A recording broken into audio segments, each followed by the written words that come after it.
নমস্কার, আমার আজকের নিবেদন কবি পূর্ণ চক্রবর্তীর লেখা পণ। আজও সমাজের বুকে ঘটে চলেছে, মেয়েরা হচ্ছে কত পণের শিকার। মাথা উঁচু করে বাঁচতে দিন তাদের, সমাজে তাদেরও রয়েছে বাঁচার অধিকার। আপনারা আপনাদের ছেলেদের বিয়ে দিয়ে বৌমাকে নিয়ে যাচ্ছেন ছেলের জীবন সাথী করে। শ্বশুরবাড়ির অত্যাচারে অত্যাচারিত হয়ে ওইসব মেয়েদের কেন অকালে যেতে হচ্ছে ঝরে?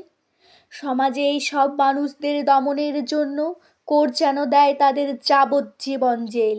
লোয়ার কোর্ট থেকে হাইকোর্টে গেলেও যেন ওই অপরাধীদের না দেওয়া হয় বেল। পণ নিয়ে বিয়ে দেওয়া মানেই হলো শুধুমাত্র পাত্রের বাবা মায়ের দাবি মেটানো। সমাজের পণের দাবি করবেন যারা, প্রশাসনের উচিত আগে তাদের পেটানো। পণ দেওয়া নেওয়ার মাধ্যমে বিয়ে দেওয়া মানেই দুপক্ষই সমান অপরাধী।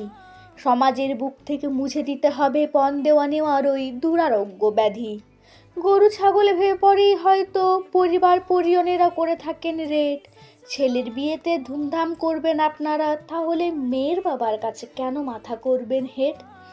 বাল্যবিবাহ বন্ধ করার জন্য সরকারকে কোর্ট রেজিস্ট্রেশন বাধ্যতামূলক হবে করতে। রেজিস্ট্রেশন না থাকলে পরে প্রশাসনকে হবে তাদের ধরতে।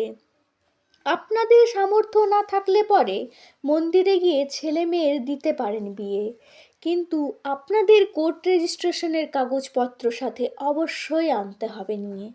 সবার জন্য একই রকম আইন সরকারকে বাধ্যতামূলক হবে করতে। পণের জন্য সমাজে কোনো মেয়েকেই যেন অকালে না হয় মরতে। মাননীয় মুখ্যমন্ত্রীর কাছে আমি দয়া করে এই বিলটি করাতে চাই পাস, তাহলে আর আমাদের সমাজে কোনো মেয়ের হবে না কোনো সর্বনাশ।